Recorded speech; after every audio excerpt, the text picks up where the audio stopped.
네, 안녕하세요. 이은영 변호사입니다. 오늘 풀카칩 또 2회차, 헌법 2회차 진행하려고 합니다. 지난 시간에 24년 경찰 1차 지문 2개 제가 우리 총강에 해당하는 내용 설명을 드렸었는데 여러분들 공부 잘 하셨죠? 잘 정리해 두시고 그런 개념들 평소 많이 연습해 보시면 좋을 것 같습니다. 오늘도 이어서 24년 경찰 1차 지문 2개 준비를 했고요. 오늘은 기본권 주체에 관한 지문 하나 하고 그 다음에 과잉금지 원칙 지문을 한번 가져와 봤어요.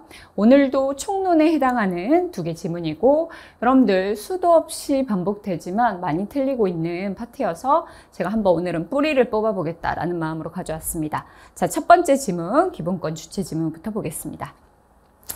의료인에게 면허된 의료행위 이외의 의료행위를 금지하고 처벌하는 의료법 조항. 이 의료법 조항은 여러분들이 형사법에서도 배우고 많이 배우고 있죠. 이건 무슨 말이죠? 의료행위는 누구만 할 수 있다는 거예요. 의사만, 의료인에게만 할 수 있도록 허용을 하고 있고 의사가 아닌 자, 의료인이 아닌 자가 의료행위를 하면 우리가 무면허 의료행위로 처벌을 합니다. 그렇죠? 그 조항을 얘기하고 있어요. 여기까지가 주어. 이 조항이 제한하고 있는 직업의 자유. 왜 직업의 자유를 제한하고 있죠? 여러분들 의사가 아니면 의사가 할 수 있는 업무를 못하니까 이 의료행위를 의료인이 아니면 못하니까 일반인은 의료행위를 못하게 된다는 거예요. 그래서 직업의 자유가 맞네요. 직업의 자유.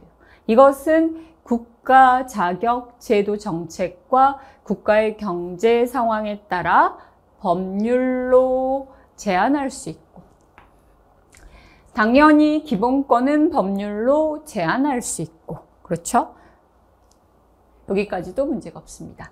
자, 인류 보편적인 성격을 지니고 있지 아니하는 이 부분은 인간의 권리가 아닌 무슨 권리다? 국민의 권리다.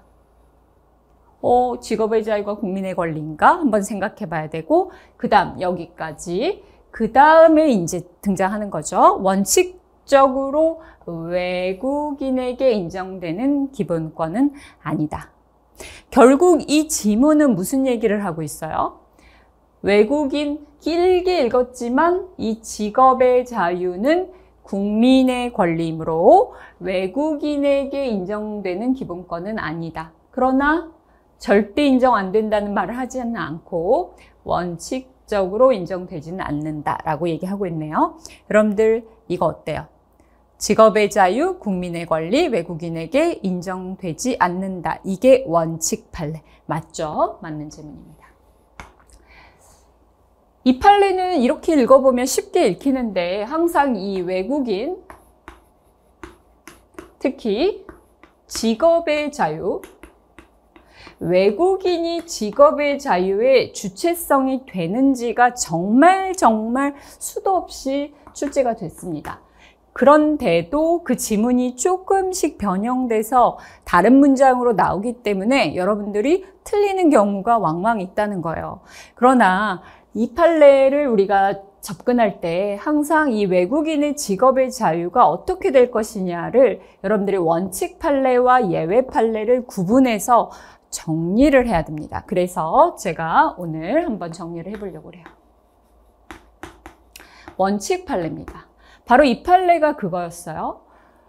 의사, 한의사가 아니면 침술행위를 할 수 없다라는 것입니다. 그래서 외국에서 온 외국인이 나 미국에서 침 좀 났다. 그러니까 나도 한국에서 한의사처럼 침 놓고 싶다라고 주장한 겁니다. 그럴 수는 없다는 거예요. 그 판례에서 직업의 자유는 한의사 자격 제도 정책 등등에 따라 제한할 수 있는 국민의 권리고 외국인에게는 인정되지 않는다. 이렇게 얘기를 한 겁니다. 즉, 이 직업의 자유는 원칙은 바로 국민의 권리라는 것을 여러분들이 잊지 말아야 합니다. 외국인까지 우리나라에서 자유롭게 모든 직업을 다 갖게 할 수는 없다는 거예요. 그래서 직업의 자유는 국민의 권리다. 따라서 외국인에게는 원칙적으로 썼죠. 원칙적으로 인정되지 않는다입니다. 이게 이 판례의 문장이에요. 그러나 예외가 있어요. 여기서 얘기했듯이 원칙적으로라니까 항상 이 원칙적으로라는 말은 예외를 품고 있는 말입니다. 그래서 예외적으로 인정되는 경우가 있는데 일정 요건을 갖춰야 됩니다. 요건이 있어요. 어떤 요건을 갖춰야 되냐면 외국인이 그냥 들어와서 내가 어떤 한의사를 하겠다 이런 건 안 되지만 외국인이 국내 허가를 받고 들어와서 실제로 고용이 되어서 근로를 하고 있는 상황입니다. 일하고 있는 상황이에요. 요건을 갖춰서 일하고 있는 상황이다라고 하면 이때는 이 요건 하에 뭐라고 표현하냐면 예외적으로 혹은 제한적으로 외국인에게 주체성이 인정된다 이렇게 얘기합니다. 이 판례는 뭐였냐면 특히 외국인이 고용돼서 일하고 있으면 사업장 변경을 3번 할 수 있도록 하고 있어요.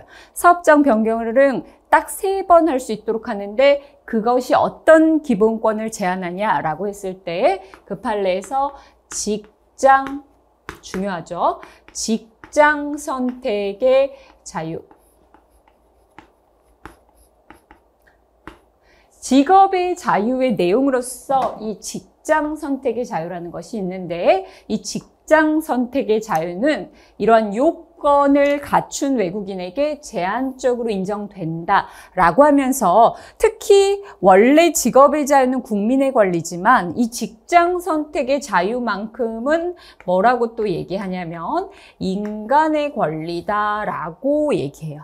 직업의 자유 중에 이 직장 선택의 자유만큼은 인간의 권리로 볼 수 있다. 그러니까 외국인에게도 인정될 수 있다. 이러한 논리를 펴니다. 그래서 여러분들이 이 외국인의 직업의 자유는 원칙이 국민의 권리고 인정이 되지 않는다. 그러나 일정 요건을 갖추고 있다면 제한적으로 인정되고 대표적인 것이 바로 직장 선택의 자유는 인간의 권리로서 인정될 수 있다라는 것이에요. 그래서 여러분들이 항상 이 내용을 한 번에 머릿속에 넣고 이게 지금 원칙을 물어보는 지문인지 아니면 예외를 물어보는 지문인지를 구분해서 공부를 하셔야 됩니다. 아셨죠?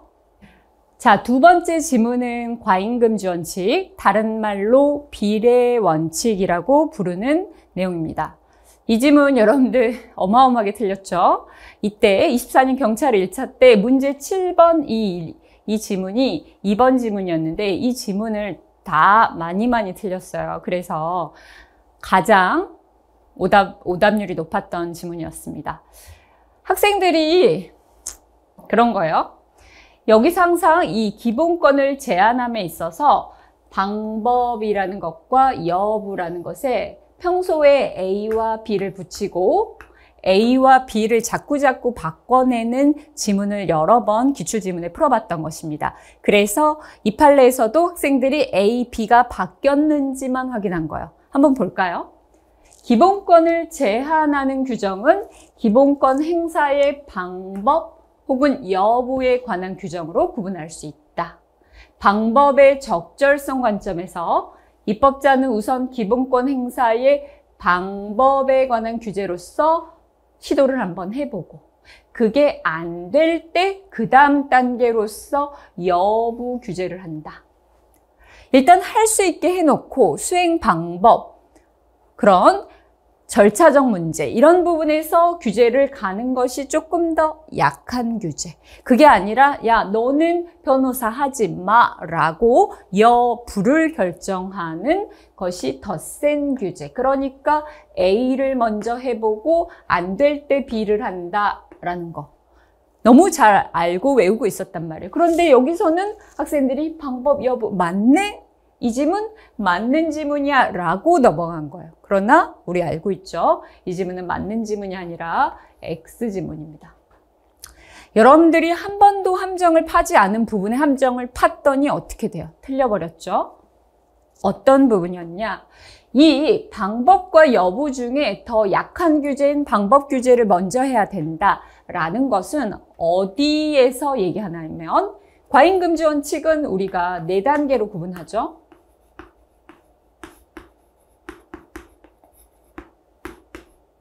목적의 정당성,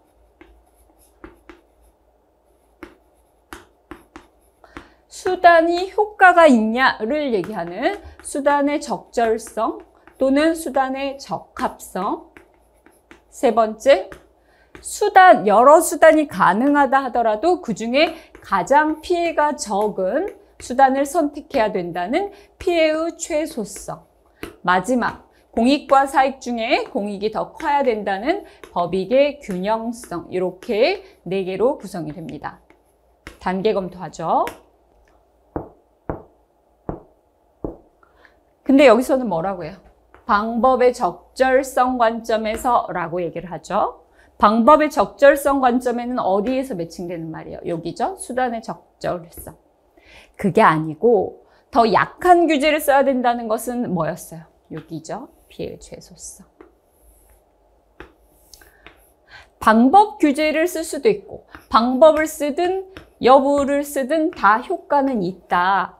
그래서 2단계는 통과입니다. 그러나 방법 규제가 더 약하니까 얘를 먼저 써보고 안 될 때 그 다음 B를 쓴다라는 것은 이 3단계에서 침해가 가장 적은 수단을 먼저 써라라는 것은 3단계에서 나온 얘기예요. 그래서 이 지문은 A, B를 바꾼 것이 아니라 바로 어디를 바꿨다? 이 부분을 바꾼 겁니다. 이게 한 번도 바꿔서 출제된 바 없기 때문에 여러분들은 이 지문을 모두 싸그리 틀린 거예요. 여기를 보지도 못한 겁니다. 저도 이 문제를 풀 때 이 부분을 쓱 넘어간 거예요. 그런데 저는 1번, 2번, 3번, 4번까지 풀고 답이 없는 거야. 그래서 어떻게 했다? 다시 올라가서 어디가 틀렸나 하고 봤더니 아니나 다를까 이게 3단계인데 2단계를 쓰고 있어서 이 부분이 틀렸구나. 정답 X 이렇게 알게 된 것입니다.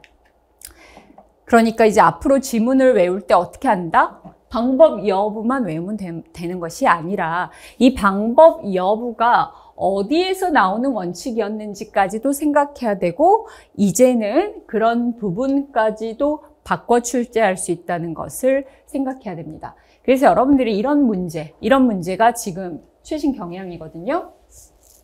선생님 이걸 어떻게 해요? 어떻게? 우리는 사지선다를 푼단 말이에요. 이 당시 학생들이 1번과 이 문제 7번을 풀었을 때 1번과 4번은 2개를 걷어냈습니다.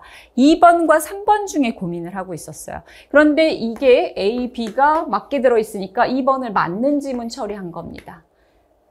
근데 사실은 이게 X 지문이었고 3번이 정답이었습니다. 3번이 변호사 시험 성적을 비공개한 거, 목수해법 중에 수단의 적합성이 부정된 판례였고 이게 맞는 지문이었단 말이에요. 그런데 여러분들이 2번에서 함정에 빠졌기 때문에 3번을 제대로 보지 못하고 패스하는 바람에 정답을 못 고른 겁니다. 그때 정답은 2번이 아니라 3번이었습니다. 그러면 여러분들이 어떻게 해야 되냐? 제가 꼭 당부드리고 싶어요. 앞에 총론 파트는 그렇게 쓱 넘기면 안 돼요. 우리가 1번부터 8번 정도까지 혹은 많을 때는 9번 정도까지가 총론 파트에서 나오는데 여러분들이 이 문제를 풀 때는 이런 함정이 있을 수 있다는 것을 알고 4번과 1번을 걷어낸 다음에 2, 3번 중에서 고민해야 되고 설사 2번의 답이 너무 쉽게 나왔다라고 하면 혹시 함정이 있을 수 있었기 때문에 3번과 4번 지문까지 끝까지 읽어줘야 된다는 것입니다. 아셨죠? 그래서 이 문제는 이 문제 자체에 대한 것보다 여러분들이 문제를 풀 때 너무 쉽다라고 체크하고 넘어가면 안 되고 특히 총론 파트에서는 끝까지 3번과 4번 지문까지 읽어서 혹시나 내가 이 문제를 놓치고 있는 것이 아닌지 체크를 한번 해줘야 됩니다. 그리고 이런 문제 만약에 나왔다면 별표 해놓고 마지막에 우리가 마킹할 때 한 번 더 점검을 해준다면 좋은 문제였을 것이라고 생각이 듭니다. 이때 1차 시험 때 학생들이 한 문제 틀린 학생들이 상당히 많았는데 그 친구들이 모두 이 7번 문제를 틀렸어요. 이런 문제, 틀릴 수 있는 문제였지만 여러분들이 이런 문제도 맞추고 싶다면 제가 말씀드린 것처럼 문제를 풀 때 두 개를 걷어내고 두 개 중에 고민한다. 정말 정답이라고 생각하는 지문이 1번, 2번에 나왔어도 4번까지 읽는 습관을 들인다라는 것을 주의해 주시면 좋을 것 같습니다. 그래요. 2주차 폴카칩은 오늘 이렇게 해보려고 합니다. 여러분들 또 하루 고생하셨고 저녁 시간도 잘 보내셨으면 좋겠습니다. 감사합니다.